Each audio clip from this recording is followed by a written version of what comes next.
ईद की खुशियाँ बहुत बहुत मुबारक हो। उम्मीद है कि आपकी ईद बहुत ही अच्छी गुजर रही होगी और आपकी ईद को मज़ीद खुशियों को दुबाला करने के लिए और यादगार बनाने के लिए बहुत स्पेशल आज हमने गेस्ट को दावत दी है। यकीनन आपकी ये शाम जो है हमारे ये खुसूसी गेस्ट जो हैं उस आपकी ईद की शाम को बहुत यादगार बना देंगे और बहुत सुहाना भी बना देंगे अपनी ज़बरदस्त गुफ्तगू से।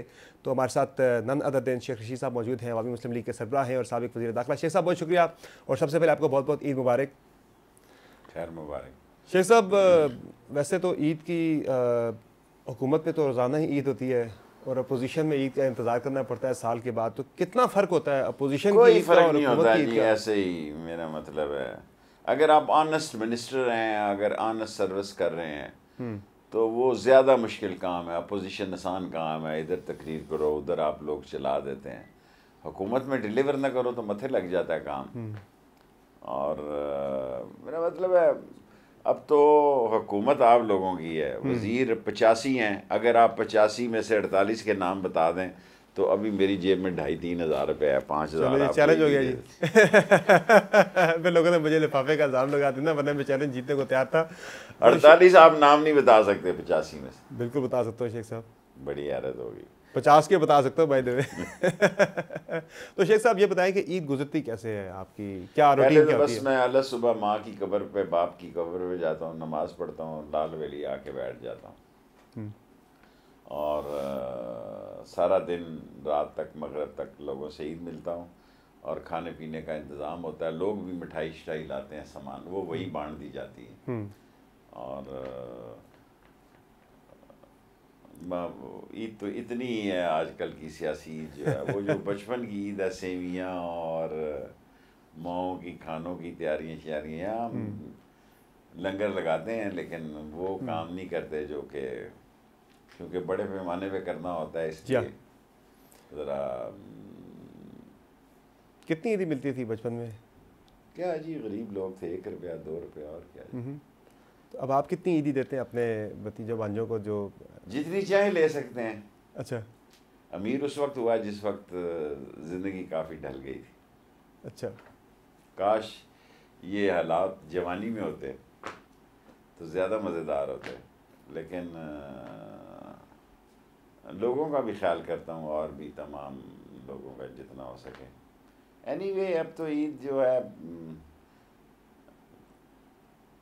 नाम की ईद रह गई है। बड़े लोगों की क्या ईदें हैं जी, वैसे ही शाम को रिश्तेदारों के चले गए, दामाद ससुर के घर चला जाता है। जी हाँ, ईद का दूसरा तीसरा दिन होता है ना वो। वैसे आप पे वो वाला दिन नहीं आता, वैसे आप लकी है। आप लकी है वो वैसे। आने ही नहीं दिया। मुझे तो वो भी बुरा लगता है कि लोगों ने अपने बच्चों को शहर में भेज दिया है। हाँ। मेरा मतलब है, मैं देखता हूँ इतने मोहल्ले में मेरे बच्चे हो गए, मैं कहता हूँ ये किधर से आ गए इतने सारे बच्चे मेरी गली में। और वो कहते हैं कि एक नया फैशन है कि बच्चे ससुराल में भेज दिए हैं, हाँ। ताकि यही पढ़ाएं उधर देसी स्कूलों में, अमेरिकन वलायती स्कूलों में तो पढ़ाई नहीं जा सकती। तो शेख साहब ये बताएं मुझे कि आपने बचपन की ईद का भी जिक्र किया और आपने आज की ईद का भी जिक्र किया। ये बताएं कि ईद पे आपने खुद भी कभी कुछ खाना पकाना वगैरह, कुछ बनाना वगैरह कुछ सीखा आपने? कभी कुछ बनाया आपने? कभी कुछ बनाते हैं? काटी कि मैंने जेल में खाना बनाना टाइम ही नहीं पास होता, दिन ही नहीं कटता। तो क्या अच्छा बना लेते हैं? मैं मूंगी गोश्त बड़ी अच्छी बना लेता हूँ। हालांकि आम औरत जो है ये रोटी नहीं डाल सकती तवे पे, मैं डाल सकता हूँ। सही गोल गोल ज़मीन की तरह। हाँ, तंदूरी। हाँ, औरत का इम्तहान जो है चपाती से ही होता है, बाकी सालन शालन तो आजकल आ जाते हैं, मसाले शसाले डालो और टीवी देख के ही खाना बनाना आ जाता है। लेकिन असल मुकाबला जो है ना वो चपाती भी होता है कि चपाती ठीक प्रॉपर गोल होनी चाहिए और साथ जो है ना। और वैसे मैं खाने का बहुत शौकीन हूँ और खानों में मैं बहुत सिलेक्टिव हूँ। और पाकिस्तान का कोई सियासत, मैं बुगटी के खानों की तारीफ़ करता हूँ। बाकी तो बादशाह खान कंजूस सियासतदान था, वो बिस्कुट भी जब बच जाता था अंदर रख लेता था। मैं गुश्ताबा, रिश्ते, तबक माज, हरीसा, पाए और क्या और कहूँ आपको बताऊँ। इतने मुश्किल मुश्किल आपने नाम ले लिए खानों के कि एक कश्मीरी को तो समझ में आ सकते हैं, लेकिन बाकी एक काम लेकिन पाकिस्तानी मुझे को, जापानीज मेजॉरिटी में और पाकिस्तानियों को समझ चाइनीज नहीं। भी, जापानीज हेड सूप बहुत अच्छा लगता है, चाइनीज हेड सूप भी अच्छा लगता है। लेकिन मैं हर रोज़ अपनी डिश को खुद सेलेक्ट करके रात को सोता हूँ। अच्छा अच्छा। एक दिन पहले मैं सिलेक्ट करता हूँ कल मैंने ये खाना है, और मैंने आज सुबह जो है वो ओजड़ी खाई है जो आपको अच्छी नहीं लगेगी। अच्छा। हाँ, वो शौक से खाते हैं? ओजड़ी भी महीने में एक दफ़ा शौक से खाते हैं। छोटी ओजड़ी या शोरबे में बनाते हैं या किस तरह? नहीं, सूखी सूखी फ्राई करके। तो शेख साहब ये बताएं कि सब्जी ये वो दाल में गोश्त के बगैर नहीं। अच्छा, गोश्त ज़रूरी है? हाँ, गोश्त और देसी घी का तड़का मस्ट है। अच्छा, देसी घी का। तो उसको हजम करने के लिए ज़रा वर्जिश एक्सरसाइज वगैरह भी करनी पड़ती है ज़रा? बिल्कुल नहीं करता। बिल्कुल नहीं? 2 दफ़ा कोरोना ने हिला दिया। अच्छा, ये सब ये मुझे बताएं कि फैमिली को टाइम देते हैं? सियासत में इतने बिजी हो गए आपके, अब वो हल्का ही आपकी फैमिली वैसे बन जाता है सारा, लेकिन अपनी फैमिली के जो करीबी लोग होते हैं उन्हें टाइम देते हैं या नहीं? एक भाई पसंद है, मुल्क से बाहर जाऊँ उम्रे पे उसको फ़ोन करता हूँ। एक बहन पसंद है, बाकी बहन भाइयों को लिफ्ट नहीं कराता। अच्छा। एक बहन और एक भाई, एक भतीजा। वो क्या वजह? बहुत खास ऐसी बचपन से ही मैं कोई इतनी, मैं तो बहुत बड़ा होने तक माँ के साथ, मैं तो ये बाद में जो बच्चे आए इनको मैं मारता था कि अच्छा। मेरी माँ के साथ। कितने नंबर पे थे आप एज में? मैं मंझला था। अच्छा अच्छा। तो फिर माँ मुझे अफीम देती थी सुलाने के लिए, क्योंकि मैं अपनी माँ के साथ किसी को सोने नहीं देता था। तो फिर शायद उसी का असर अब भी स्लीपिंग पिल्स खा के सोता हूँ। अच्छा। सही से। तो शेख साहब ये मुझे बताएं कि ज़िंदगी की कोई ऐसी यादगार ईद जो आपको कभी ना भूली हो कि यार ये ईद मेरी ज़िंदगी की सबसे बेहतरीन ईद थी? एक्चुअली जितनी ईदें पहले गुजरी वो बचपन की, वो गुर्बत की ईदें थी। गुर्बत की ईद कोई ईद नहीं होती। एक जोड़ा मिल जाता है, जूती घर वाले ले देते हैं, और वो भी माँ के साथ। बाप के साथ मेरी कोई इतनी अटैचमेंट नहीं थी। अच्छा अच्छा। बाप ने मुझको भी फासले पे रखा, मैंने भी बाप को फासले पे रखा। क्या वजह थी उसकी? कोई पता नहीं, ऐसे अंडरस्टैंडिंग आपस में, केमिस्ट्री में था कोई। मैं भी फॉर्म फार्म में ही था। अच्छा। हाँ, दोनों ने एक दूसरे को लिफ्ट नहीं कराया। तो शेख साहब मुझे ये बताएं कि जो ईद के वाले से अगर हम बात करें कि ईद कार्ड वगैरह बचपन में लिखे आपने किसी को, कुछ किसी खास को ईद कार्ड भेजा आपने बचपन में? कोई थी ऐसा? नहीं, मैं बचपन से ही, देखें,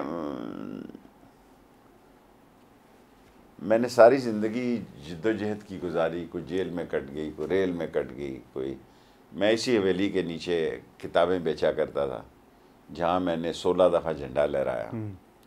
ज़िंदगी की तमाम ख्वाहिशें समर साहब अल्लाह ने पूरी कर दी। और वाज़ मैं डरता हूँ शायद मेरे मरने का टाइम आ गया, क्योंकि अब जब मैं हिजरे इस्वत या खाना काबा जाने की दुआ भी मांगने की सोचता हूँ तो मैं कहता हूँ अल्लाह ने सब कुछ दिया तो हुआ है, सो फाइन। मैं खुदा को कहता हूँ ऐसे ही रख, बस ठीक है, आई एम हैप्पी।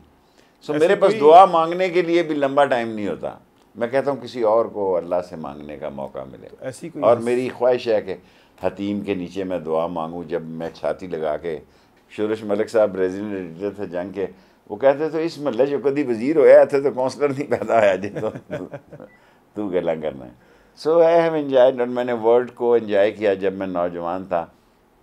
अभी कभी कभी मैं दुआ मांगता हूँ। मेरे 20-21 मुल्क रहते हैं देखने वाले, 200 मुल्क मैंने विज़िट किए हुए हैं। और सबसे अच्छा मुल्क कौन सा लगा सर? हर जगह का अपना मुल्क है। बहुत खास लगा हो जिसको आपने सबसे ज़्यादा एंजॉय किया हो, कौन सा मुल्क है जो आपका पसंदीदा? कोई एक पसंदीदा भी होता है ना बंदे का। देखें, डिपेंड करता है। बैंकॉक, थाईलैंड में मुझे कपाकबाना, थोड़ी सॉरी पाकिस्तान और तगाताई पसंद हैं। फिर ब्राज़ील में मुझे कपाकबाना और इधर मुझे मिडल ईस्ट में मुझे जॉर्डन और यमन पसंद हैं। सऊदी अरब तो ज़ाहिर है हमारे खाना ख्वाब हैं और सारे मुल्क हैं। और अफ्रीका में मुझे सन सिटी पसंद है। अच्छा अच्छा। और जोहान्सबर्ग भी पसंद है। और अब किस तरफ ले जाऊँ आपको, कोई रह ही तो नहीं गया तकरीबन। जापान में मुझे जो है, क्या है उस नाम उसका, बहुत दूर है वो, उनका पाक एक जगह क्यूशू, क्यूशू डिस्ट्रिक्ट जापान की मुझे पसंद है। पाकिस्तान में कौन सी जगह ज़्यादा पसंद है जहाँ जाने? Of course I love Pindi, I love Bawra Bazaar, I love लाल हवेली। अच्छा, सक्खर भी मुझे पसंद है। काश किसी ने सक्खर पे काम किया होता, वो वीनस बनता। अच्छा, जिस तरह वहाँ एक मंदिर है, जिस तरह वो एक नहर गुजरती है, जिस तरह सामने जामिया मस्जिद है आमने सामने, और जितनी खुली खुली गलियाँ हैं सक्खर की, किसी ने काम ही नहीं किया। वरना मेरा दिल करता है कि सक्खर को डेवलप करूं, बिल्कुल दुनिया को वीनस लगे, जितनी खूबसूरत वो नहर गुजरती है, लोग गंदे उसमें गंद फेंकते हैं, मुझे कितने बुरे लगते हैं। सब आज अगर आप सियासतदान होते तो क्या होते? स्कूल टीचर होता। मैंने अपना रास्ता रखा हुआ था। अच्छा, कि इफ़ आई फेल, लेकिन मैं शुरू में ही कैद हो गया स्कूल में ही, मेरे लिए रास्ता ही नहीं रह गया, ब्लैक लिस्ट हो गया, कोर्ट मार्शल हो गया मेरा स्कूल में याया खान के दौर में, 1 साल और 10 कोड़े। और फिर मुझे कॉलेज ही कोई नहीं लेता था, फिर पॉलिटेक्निक गया, वहाँ भी मेरे साथ यही कुछ हो गया। और फिर मैंने गॉर्डन कॉलेज में चक्कर दे के हाई कोर्ट के ज़रिए दाखिला लिया, और पॉलिटेक्निक में मैंने स्टूडेंट पॉलिटिक्स की, सेक्रेटरी, नायब सदर, सदर। गॉर्डन कॉलेज में भी सेक्रेटरी, नायब सदर, सदर, तीनों ओहदे में 4 साल पूरे यूनियन में 4 इलेक्शन जीता। चलो, कोरोना में आपने मौत को बहुत करीब से देखा, और आपको वो आपने बताया था कि आपको वो पेशगोई याद आ गई थी जब आप इंडिया गए थे खान साहब के साथ, तो वहाँ कुछ ज्योतिषियों ने बताया था कि इतनी एज के, हाँ, वो उस हिसाब से मेरी एज पूरी थी। वो क्या मामला हुआ था, जरा बताएं नाज़रीन को। मैं इंडिया से लिए गया था, तो वहाँ ज्योतिषी हाथ देखते थे, तो 3-3 रुपए में तो मैंने भी दिखा दिया। मैंने कहा, तो वो मेरे से भी मोटा था ज्योतिषी, मेरा हाथ देखा तो कहता, महाराज ये तो 100 रुपये का हाथ है। अच्छा, बड़ी मुश्किल से उसे 30 रुपये पे राज़ी किया। अच्छा। तो लेकिन उसकी प्रिडिक्शंस काफ़ी ठीक थी, और उसी रात मैंने इंडिया को छोड़ भी दिया। और लेकिन जो एज मुझे उसने बताई कि ये एज, वैसे तो जिस तरह डॉक्टरों ने मुझे रोका सिगार से, जो मेरे महबूब और पसंदीदा डॉक्टर थे, वो सारे जो मुझे सिगार से रोकते थे, वो सारे मर गए बेचारे। लेकिन मेरा अभी फाइल गुमी हुई है। अच्छा। खान साहब के बारे में भी कुछ बताया था ज्योतिषियों ने, वो क्या बताया था? मुझे नहीं मालूम। मैं खान साहब के साथ मैं अकीदे के लिहाज से डिफरेंट आदमी हूँ। मैं मौत के मुंह से भी कामयाबी को छीनने पे यकीन रखता हूँ। ये स्टार वटार स्टार, ये बकवास। वो तो एक कह रहा था कि ऊपर से एक बहुत बड़ा तोता गिर रहा था और नीचे मैं खड़ा था, मुझे हटा दिया गया और नीचे नवाज शरीफ और शहबाज को खड़ा कर दिया गया। तोता उस पर, ये सारी कौम पे गिर गया है जी। नवाज शहबाज पे गिर जाता तो कोई बात नहीं, सारी कौम का कुछ उम्र। खान साहब ने देखा, ख्वाब देखा या उनको बताया किसी ने? मुझे नहीं पता, कोर कमेटी में उन्होंने ये बात की। अच्छा। चलिए एक मुख्तसर ब्रेक लेते हैं नाज़रीन, ब्रेक से वापस आएंगे। शेख साहब से कुछ सियासी पेशगोइयाँ तो शेख साहब बहुत सी करते रहते हैं, फिर आज उनसे कुछ गैर सियासी पेशगोइयाँ भी शेख साहब से मिलेंगे, कुछ सियासी भी ऑब्वियसली होंगी।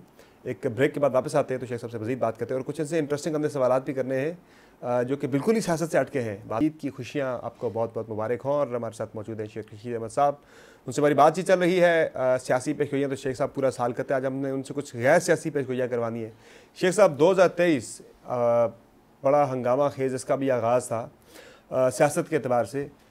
इस साल कुछ अहम हैपनिंग्स भी हैं, मसलन क्रिकेट का वर्ल्ड कप हो रहा है ये इंडिया में, पाकिस्तान को जीता हुआ देख रहे हैं। पेशगोई क्या आपकी? पता नहीं, मैं पाकिस्तान जो वर्ल्ड कप इमरान ने जीता, मैं उस वक्त स्पोर्ट्स मिनिस्टर था, मैं जा रहा था देखने के लिए। नवाज शरीफ ने नहीं जाने दिया, उसने कहा छोड़ पड़े रहे इधर।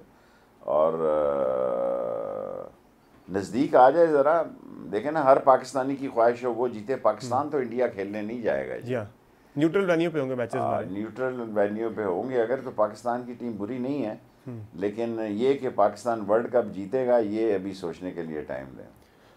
बेहतरीन खिलाड़ी आपको कौन सा लगता है पाकिस्तान टीम? ऑफ कोर्स सारे बाबर कह रहे हैं, तो मैं भी बाबर ही कहूँगा। मेरा बाबर के 2023 में बिलावल भुट्टो जरदारी को दूल्हा बनता देख रहे हैं सर? कुछ नहीं बनता, देखते रहे बेचारे को। क्या वज़ीर आज़म बनता भी नहीं देख रहे क्या? कुछ भी नहीं बनते थे, ऐसे ही बस जुम्मा जंज के साथ। ये बताएं कि नवाज शरीफ की वापसी देख रहे हैं? नवाज शरीफ सीधा ईद की 3 तारीख को लंदन जाएगा। वापस नहीं आ रहे पाकिस्तान? पाकिस्तान उसको लड़ता है क्योंकि वो बड़ी मुश्किल से तो जाता है, और 1 साल से भाई वज़ीर आज़म है तो नहीं आ सका। तो अब मेरा मतलब है कोई कहने कुछ और लगा था, ऐसे लोग उसको किसी और तरफ ले जाएंगे, तो किसको बुलाएं जो वो आए। सही। तो ये बताइए शेख साहब मुझे कि इमरान खान की कौन सी आदत आपको ज़्यादा पसंद है एक दोस्त की हैसियत से? इमरान खान की आदत एक तो अपनी ताश वो छाती के साथ लगा के खेलता है, दिल की बात कम ही किसी से शेयर करता है, और मेरी राय बदली है। मेरा नहीं ख्याल था कि इतना बहादुर आदमी है, अब मैं समझता हूँ वो बहादुर आदमी है, क्योंकि मैं खुद बहादुर आदमी हूँ, बहादुर आदमी को पसंद करता हूँ। ये लड़ाई उसने खूबसूरत लड़ी है सियासी, इतना ही होता है। वज़ीर आज़म तो कई बने जी, वज़ीर आज़म तो शौकत अजीज़ भी बन गया था। वज़ीर आज़म के बनना इतना बड़ा कमाल नहीं है, अवाम के दिलों पे हुकूमत करना बड़ी बात है। बुरी आदत क्या लगती है खान साहब की जो आपको पसंद ना हो? मैं कोई इतना उसके साथ जो अच्छी तवाज़े अच्छी नहीं करता को खाने पीने का, मेरा मतलब है। बिल्कुल आपने ठीक निशानदेही की है शेख साहब, मैंने मेजॉरिटी में लोगों का यही फीडबैक है। रोज़े भी 1-2 खोले हैं तो बड़े मज़ेदार नहीं थे। रूखे से बिल्कुल बस रूखे से नहीं, अपने लिए तो उसके ठीक थे लेकिन लोगों के लिए वो जानदार नहीं थे। अच्छा। मरीम नवाज साहबा, सियासी इख्तलाफ अपनी जगह पे, लेकिन कोई एक आदत उनकी अच्छी भी हो आपको लगती है? कोई क्या आदत नहीं? मैंने कभी कोई अच्छी बात उनकी, कोई उनके साथ कभी ना वक्त गुजारा, ना बात की, ना सलाम दुआ। मरियम और बिलावल से एक मरियम से तो खैर कभी नहीं मिला। शहबाज शरीफ की अदा ये पसंद है कि वो बड़ा चोर है, नवाज शरीफ छोटा चोर है। शहबाज शरीफ ज़्यादा शरीफ ख़ानदान में क्रुक ज़्यादा जो है वो शहबाज है, नवाज शरीफ फिर भी हया करने वाला आदमी है, और शहबाज शरीफ बहुत बड़ा मतलब परस्त इंसान है। आसिफ अली ज़रदारी की तारीफ़ करनी पड़े तो कैसे करेंगे? अगर तारीफ़ हो ही ना सके, मैं तो एक दफ़ा उसके बाप पे मिला हूँ अफसोस पे, मैंने उसको कहा था कि मैंने कहा कि आसफा को सियासत में लाओ, ये फुस हो जाएगा और ये गड़े में गिर देगा बिलावल।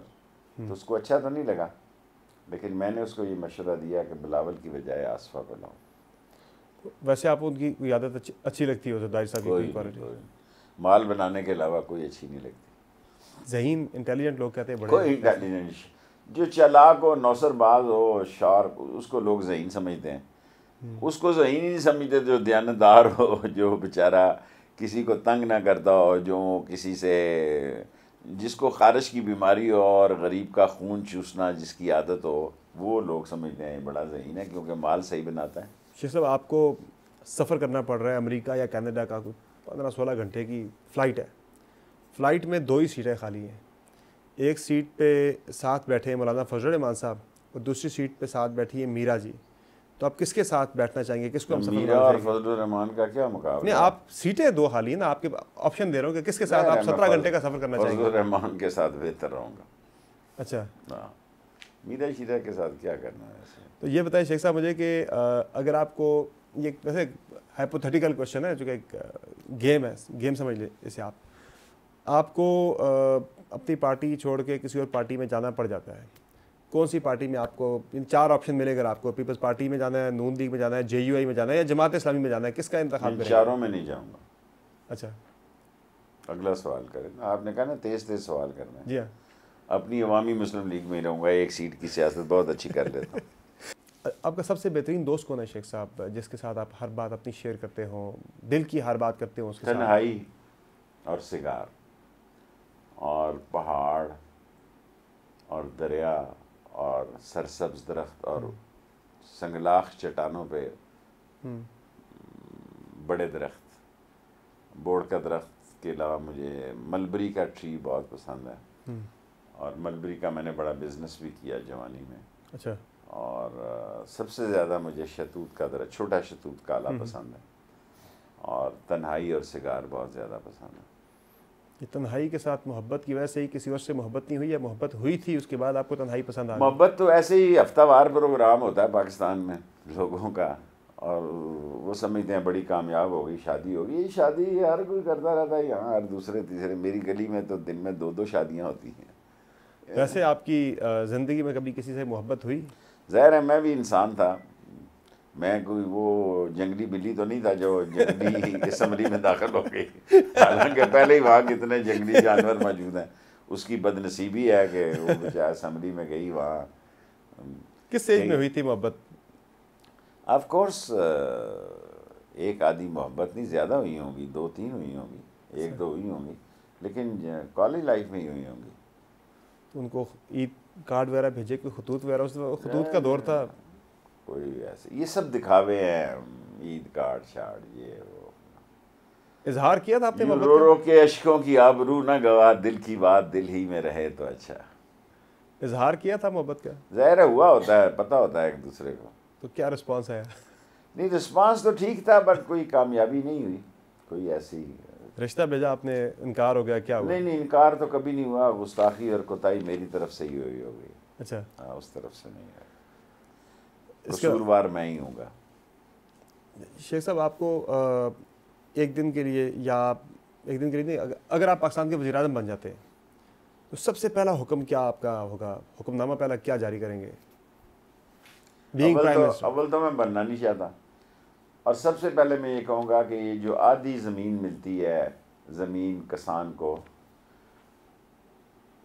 उसको 3 हिस्से दी जाए। 1 हिस्सा मालिक को मिले, 3 हिस्सा किसान को मिले ज़मीन।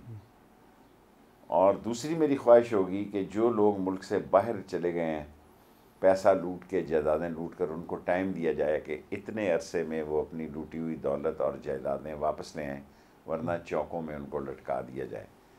जिस तरह रिट्स होटल में MBS ने बंद किया ना, मुझे उस दिन से वो बहुत अच्छा लगता है। मैंने उसको कहा, अच्छा, उसने कहा, मैंने उसको कहा mister MBS you know I like you. उसने कहा why you like me so much? मैं कहा I don't like you so much, but I like that the all corrupt and dishonest people you have put in the Ritz hotel, और उससे पैसे वसूल, मैं भी इसी तरह MBS की तरह पैसे वसूल करूँ इनसे। अदालतों में साले ये मिल जाते हैं, सारा निज़ाम ही देखे ना, कोई 1100 अरब रुपये पापड़ वाला। मुझे सबसे अच्छी बात उस बंदे की लगी है जिस पे जरदारी साहब का कितना 2-3 अरब रुपया निकला, और जो जब वो गया FIL अफसर मेरा दोस्त था, तो उस बेचारे ने 5000 का नोट ही नहीं देखा था। उसे पहली दफ़ा पता लगा कि पाकिस्तान में 5000 का नोट भी है। उसने कहा 1000 का तो मैं देखा, तो 5000 का तो मैं नोट ही नहीं देखा। तो मैंने 2 अरब रुपया किस्तों लै गया किसी बैंक, और वो शनाख्ती कार्ड से बेचारा, वो भी 21 दिन कार्ड आया, और उसको तरस आया अफसर को जब उसने कहा कि एक ऐसे बंदे ने मनी लॉन्ड्रिंग की है जिसने 5000 का नोट ही नहीं देखा। ये सिर्फ पाकिस्तान में हो सकता है भाई। एक क्विक ब्रेक लेते हैं नाज़रीन, ब्रेक से वापस आएगी। शेख साहब से कुछ सियासी पेशगोइयाँ भी जारी है अवामी मुस्लिम लीग के सरबराह शेख रशीद अहमद साहब के साथ, और कुछ सियासी पेशगोइयाँ भी शेख साहब से जानते हैं। शेख साहब, 2023 हंगामा खेज साल है। इस साल सबसे बड़ा सवाल इस साल का यह है कि इस साल इलेक्शन होंगे या नहीं होंगे, क्या लग रहा है? इलेक्शन हो गए, अदलिया जीतेगी और इमरान खान की अक्सरियत होगी। वज़ीर आज़म इसी साल बनता देख रहे हैं इमरान खान को, इसी या साल बनता देख रहा हूँ? कोई अनहोनी ना हुई तो वज़ीर आज़म इमरान खान होगा। पंजाब का बड़ा सवाल है शेख साहब कि वज़ीर आज़म का तो चले बहुत ऑब्वियस है कि इमरान खान ही बन जाएंगे अगर PTI जीतती है। पंजाब के वज़ीर आला के लिए परवेज़ इलाही को बनता देख रहे हैं इस साल? इमरान खान का भी मैंने आपको इंटरव्यू में कहा कि वो अपनी दिल की बात शेयर नहीं करता, ये मेरा सियासी तज्ज़िया है। उसके दिल में कौन है, बुज़दार का कभी किसी ने सोचा भी नहीं, नाम भी नहीं पता करता किसी को, पहली दफ़ा मेंबर। ऐसे ही है। कई वज़ीर ऐसे थे जो पहली दफ़ा वज़ीर बने, जी हाँ, और जो इमरान खान ना हो तो काउंसलर भी नहीं बन सकते। ऐसे ही है। अगर उनके पास इमरान खान का टिकट ना हो तो मैंने कैबिनेट में ये महसूस किया कि ये काउंसलर भी नहीं बन सकते। तो वो बता रहे थे आप मुझे पंजाब के वज़ीर आला के बारे में कोई बात? उसको ही पता होगा। वाक़या बताने लगे थे, बताते बताते रुक गए आपकी वाक़या? नहीं, यही वाक़या कि इमरान खान जो अहम सुनता सबकी है करता मन की है। फिर जुमला दोहराता हूँ, सुनता सबकी है करता मन की है। तो परवेज़ इलाही को देख रहे हैं वज़ीर आला बनते इस साल? बड़ा मुश्किल सवाल है, मुश्किल सवाल। वो वेल लेफ्ट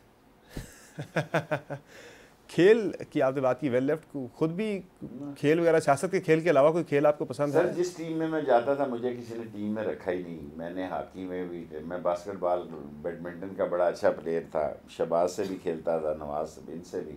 मुशर्रफ से मैं बहुत बैडमिंटन खेलता था, लेकिन जब मैं स्कूल में था मुझे ना बैडमिंटन में किसी ने सिलेक्ट किया ना हॉकी में किया। बास्केटबॉल का मैं गॉर्डन कॉलेज में भी अच्छा प्लेयर था और मिशन स्कूल में भी था, और किसी टीम ने मुझे सिलेक्ट नहीं किया, सियासत ने मुझे सिलेक्ट किया। खेल अच्छा नहीं पा रहे थे या सिफारिश नहीं थी, क्या था मालूम नहीं क्या था, लेकिन जब टीम जाती थी फिर मुझे साथ लेके जाते थे हौसला बढ़ाने के लिए। अच्छा अच्छा, टीम में नहीं लेकर गए। शेर व शायरी का शौक जो है वो कॉलेज के दौर से बड़ा था, स्कूल दौर से? 4 अभी ये लाल हवेली से इक़वाम मुत्तहिदा तक मुझे पता नहीं था 1 करोड़ 36 लाख रुपए इनकम टैक्स लिया मुझसे जी, मेरा मशहूर के बच्चों ने। तो सारे मैंने इनकम टैक्स किताबों में 66 लाख। अब मैंने 14-16 दिन में एक किताब लिख सकता था, मेंटली प्रिपेयर था। मैंने कहा यार पैसे तो सारे 2 करोड़ की किताब भी की, 1 करोड़ 34 लाख इनकम टैक्स वाले ले गए, और पीछे भी जो प्रिंटिंग श्रिंटिंग निकालो तो ऐसे ही 10-12 लाख रुपए में क्या ऐसे ही। फिर मैंने नहीं ली, तो मेरा दिल तोड़ दिया CBR ने। 1 करोड़ 34 लाख रुपया मेरा किताब पे प्रॉफिट भी ले गए।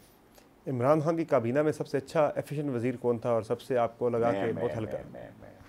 अच्छा, आपके अलावा नंबर 2 नंबर 3 1 2 3 सब आप ये? मैं बड़ा एफिशिएंट वजीर था, उसके सामने बात कहता था, और कई लोग मुझे कहते थे ये निर्खनामे का वजीर है, क्योंकि मैं तो 3 महीने पहले कहता था असेंबली तोड़ दे खान। ये सब मेरे दुश्मन थे। मैं कहते थे उधर गवर्नर आज ना असेंबली तोड़, हालात बड़े ख़राब हैं, महंगाई बहुत ज़्यादा है। मैं तो असेंबली में मंडी के रेट लेके जाता था, और मैंने इतना जोर दिया कि असेंबली को पहले तोड़ दिया जाए, पर उधर है ही नहीं था ऐसा कोई जो कहता हो कि झंडे से उतरे हैं, गाड़ी से। आपने तो सियासत से रिटायरमेंट का ऐलान करते करते आप वापस आए। मैं बिल्कुल तैयार हूँ, नाना लई मेरा हो जाए। अब देखे ना, अब मैं छोड़ता ना इमरान खान को तो लोग मुझे बहुत बुरा बुला कहते। मैंने फौजियों को छोड़ दिया, अदारों को, एस्टेब्लिशमेंट से माजरत कर ली, इमरान को नहीं छोड़ा क्योंकि वो लड़ाई में था। अगर लड़ाई में आप साथी छोड़ दें फिर लोग कहते हैं यार बड़ा बेनस्ला था और बड़ा ही शुदा आदमी था।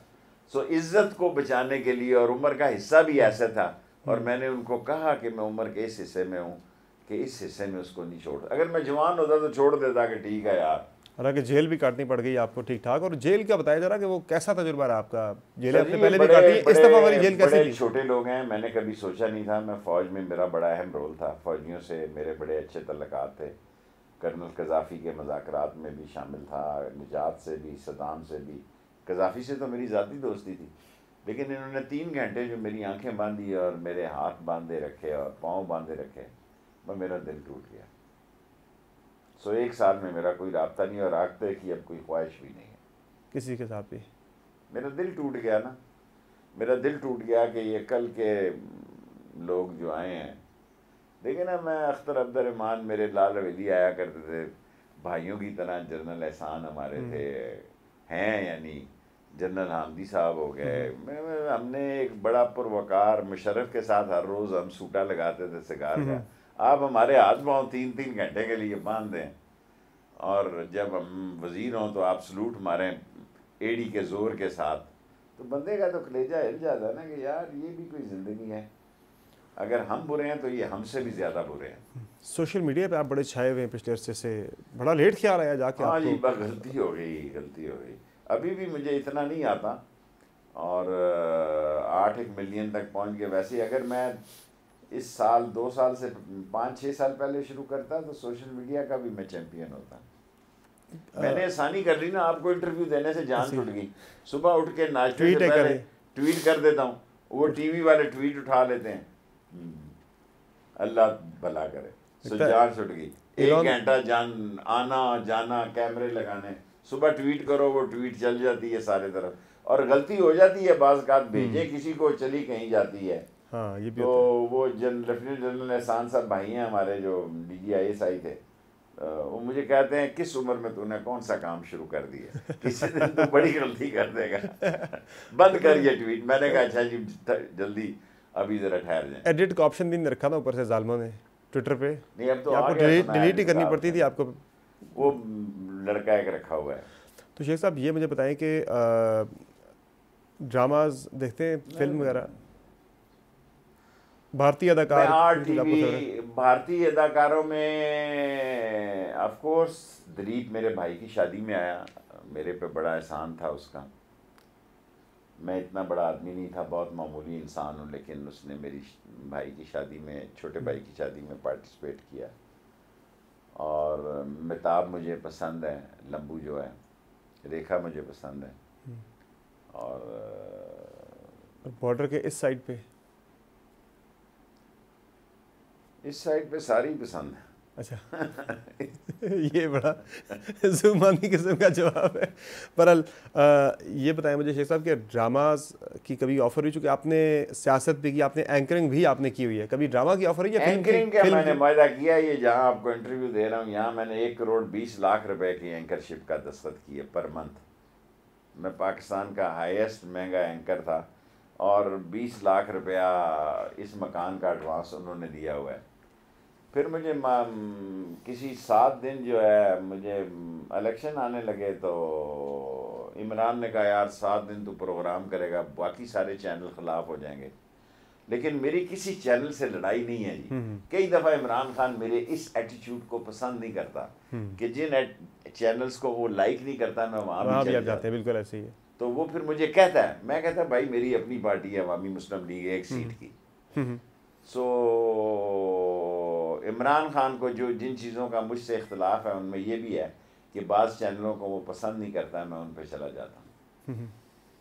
तो कभी एक्टिंग का कभी हुई ऑफर वगैरह कोई फिल्म में, ड्रामा में? मैं छोटा था तो अब मैं फ़िल्म बनाने लगा हूँ। लाल हवेली की बहुत बड़ी ऑफ़र आई है, अभी मैं लंदन गया था जी।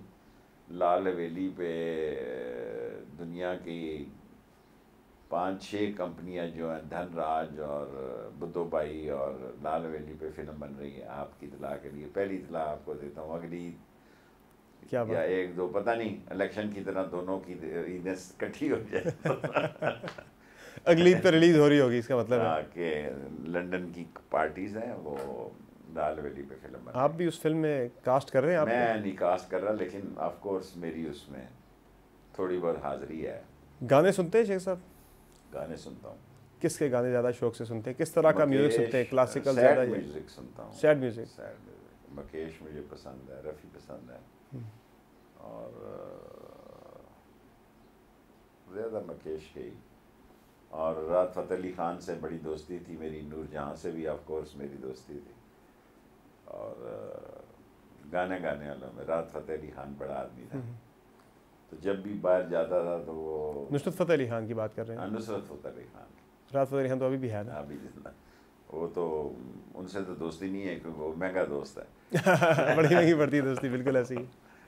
तो नुसरत फ़तेह अली ख़ान, नूरजहाँ और भी गाने वाले। क्योंकि मैं जब इंफॉर्मेशन मिनिस्टर था तो उस वक्त जो कल्चर मिनिस्ट्री थी वो इंफॉर्मेशन मिनिस्ट्री के साथ होती थी। 5 मिनिस्ट्रियाँ होती थी, टूरिज़म, स्पोर्ट्स, कल्चर और यूथ एंड इंफॉर्मेशन।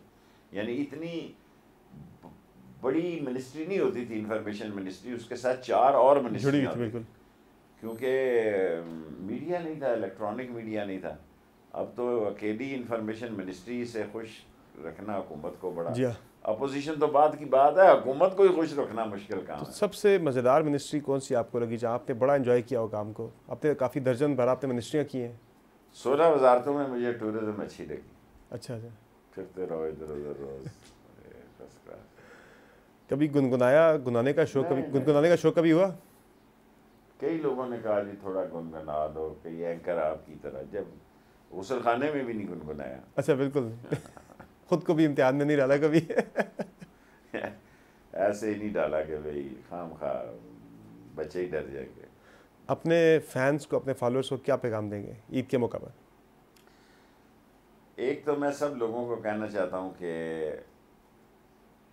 मेहनत करें, मोबाइल फ़ोन का कम इस्तेमाल करें, रात को जल्दी सोएं, सुबह उठें, एक नमाज पहली ज़रूर पढ़ें 5 इस्लाम में फ़र्ज़ है।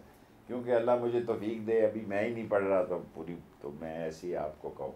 लेकिन एक फ़जर की नमाज जो है, तलावत, आखिरी 3 आयतें जो हैं, कुल 4 बल्कि या अल काफिरूना, कुल अहद, कुल औज़ु रब्बिल फलक, कुल, ये 4 सुबह ज़रूर पढ़े हर नौजवान, और अपनी माँ का बोसा लेके घर से निकले। ये सब बहुत खूबसूरत पैगाम है। इसी पे हम आज के प्रोग्राम का इख्तिताम करते हैं। बहुत शुक्रिया और आपको दोबारा से ईद मुबारक।